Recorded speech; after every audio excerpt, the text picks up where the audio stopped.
Hello guys, কেমন আছো সবাই? আমি পিয়ালি আর তোমরা দেখছো আমার চ্যানেল ডেলি লাইফ উইথ পেলি, মানেই ডেলি পিলি। অ্যাট লাস্ট আমাদের খুব আউটিং একটা ট্রিপ স্টার্ট হলো। এর আগের মুহূর্তগুলো তোমাদের সাথে শর্টসে শেয়ার করেছি, আশা করি দেখেছো। দেখেছো তো? আজকে তোমাদের সাথে আমার দীঘা ট্রিপের ফার্স্ট ডেটা শেয়ার করব বলে চলে এলাম। তাহলে চলো শুরু করা যাক। আর আমার এই ছোট্ট প্রচেষ্টা যদি তোমাদের ভালো লাগে তাহলে কিন্তু আমার চ্যানেলটাকে সাবস্ক্রাইব করতে ভুলো না। তোমাদের সাবস্ক্রাইবই আমার মনে আরও বেশি জোর জোগাবে আর আমাকে নতুন করে ভিডিও বানাতে আরও বেশি উৎসাহিত করবে। আর দেরি না করে তাহলে শুরু করে ফেলি। আগের দিন রাত্রে মায়ের বাড়িতে ছিলাম আর পরের দিন রাত পোহাতে না পোহাতেই বেরিয়ে পড়লাম। এখন বাজে ভোর 4:30। আমরা বেরিয়ে পড়েছি দীঘার উদ্দেশ্যে। চারিদিকটা এখন বিশাল ঠান্ডা লাগছে। হ্যাঁ, অন্ধকার, কেউ ঘুম থেকে ওঠেনি। উবের বুক করেছি, একটা আসুক, তারপরে উঠবো, উঠে যাবো হাওড়া স্টেশনে। একটু ওয়েট করার পরেই আমাদের বুক করা গাড়িটা চলে এলো। আমরা সবাই আস্তে আস্তে গাড়িতে উঠে পড়লাম। রাতের কলকাতাটা আমার সবসময় প্রিয়, আর শীতের রাতের কলকাতাটা তো একটু অন্যরকম বটেই।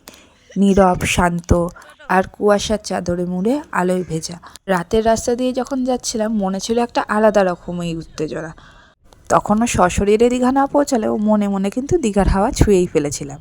বিয়ের পর মা বাবাকে সঙ্গে নিয়ে আর হাজব্যান্ডকে নিয়ে এটা ছিল আমার সেকেন্ড ট্রিপ।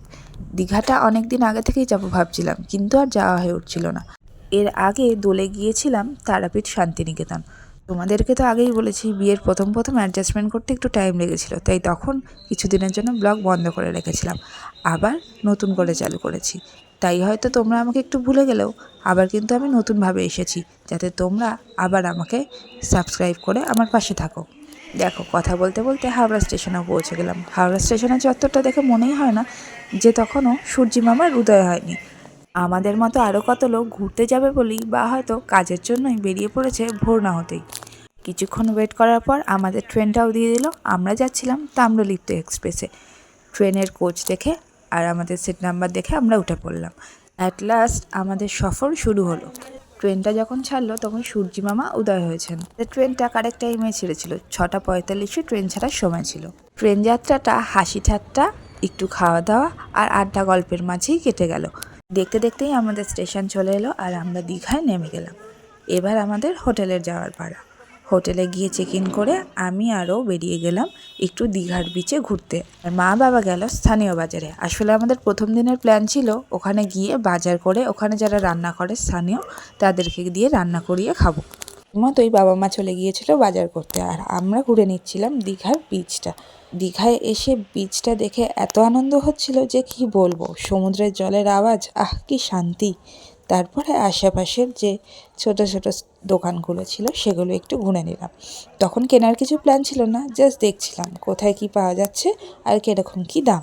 এটা আগেও বহুবার দীঘা এসেছি, কিন্তু এবারে দীঘার বিচটা দেখলাম একটু অন্যরকম। সব কিছুই প্রায় পাল্টে গিয়েছে।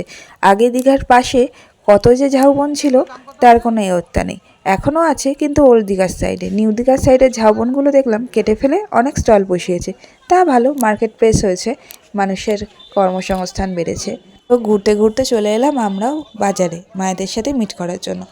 বাজারে একটু ঘোরাফেরা করছিলাম, দেখছিলাম কি কি বিক্রি হয়। এত মাছের সম্ভার কি বলবো। এখানেও অনেক মাছ পাওয়া যায়, কিন্তু ওখানের মাছগুলো যেন মনে হচ্ছিল একটু বেশিই ফ্রেশ। আর আমার মা তো এমনিই বাজার করতে ভালোবাসে। ওখানে গিয়েও দেখলাম গুছিয়ে বাজার করে নিচ্ছে। ব্যাস, বাজার করা কমপ্লিট। এবার ওখানে স্থানীয় লোকেদের কাছে রান্না করতে দিয়ে আমরা চারজনে বেরিয়ে গেলাম সাইট সিনের উদ্দেশ্যে। যাওয়ার সময় রাস্তায় দাঁড়িয়ে একটু ডাব খেয়ে নিলাম। উফ, ডাবের কি স্বাদ! ওখানে জল যেমন মিষ্টি, আহা, এসবই মনে হয় সমুদ্রের ধারের গুণ। ব্যাস, তারপরে চলে গেলাম অমরাবতী পার্ক আর ওখান থেকে চলে গেলাম ওখানের যে সায়েন্স সিটিটা আছে ওখানে। ওখানে গিয়ে নানান রকমের শো আর মজাদার গেমসগুলো উপভোগ করলাম। ওখানে গিয়ে দেখলাম বড়রাও সব বাচ্চা হয়ে গেছে, যে যার মতো এদিক ওদিক ছুটছে আর এটা ওটা গেম উপভোগ করছে। আমার সায়েন্স সিটি সবসময় ভাল লাগে, মানে ঘুরে ঘুরে সব দেখছিলাম। এখানে দেখলাম সুন্দর অ্যাকোরিয়াম করেছে। সেই অ্যাকোরিয়ামে কত ধরনের মাছ, যদিও মাছগুলো সবই চেনা, কিন্তু তাও এগুলোকে কাছ থেকে দেখে আরও বেশি ভালো লাগলো।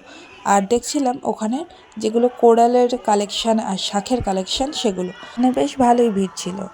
দেখছিলাম ওখানকার যে স্থানীয় স্কুলের বাচ্চারাও এসেছে সায়েন্স সিটি ঘুরতে। আমরা ভেতরে খানিকক্ষণ ঘুরে চলে এলাম বাইরের বাগানটাতে। আর বাইরের বাগানে এসে এই গাছটাকে দেখে তো খুব আনন্দিত হয়ে গেলাম। এই গাছটা আমি অনেক দিন ধরে খুঁজছিলাম। ওই গাছের থেকে কিছু বীজও সংগ্রহ করে নিলাম। আর তারপর সায়েন্স সিটির মাঠটা ঘুরে ঘুরে আমরা চলে এলাম আবার বিচের ধারে।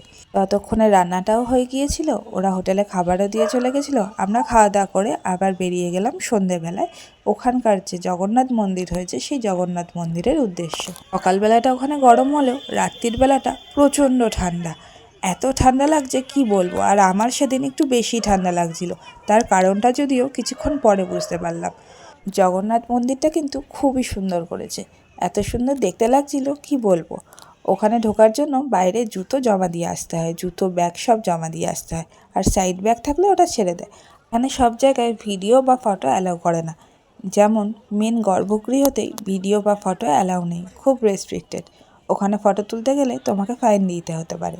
মন্দিরের ভেতরটা ছিল প্রচণ্ড ঠান্ডা আর মেঝেটা ছিল পাথরের, তাই আরও বেশি ঠান্ডা। আর এতেই আমার হয়ে গেল জ্বর। এমনিতেই ওয়েদার চেঞ্জ, ঠান্ডা আগে থেকেই লেগেছিলো আর এসবে আরও বেশি জ্বর চলে এলো। তাই আগে তাড়াতাড়ি বেরিয়ে হোটেলে গিয়ে ওষুধটা কিনলাম, ওষুধ কিনে খেলাম। কিন্তু ওষুধ কিনে খেয়ে হোটেলে বসে থাকার পাত্রী আমি নই। নিয়ে ঘুরতে এসেছি আর এখানে এসে শরীর খারাপ বলে ঘরে বসে থাকবো তা হবে না। তাই বেশি করে জামা কাপড় চাপিয়ে চাদর নিয়ে চলে গেলাম আবার বিচ সাইড মার্কেটে। এটা ওটা ঘুরে ঘুরে দেখছিলাম আর খেয়ে নিলাম একটু মাছ ভাজা।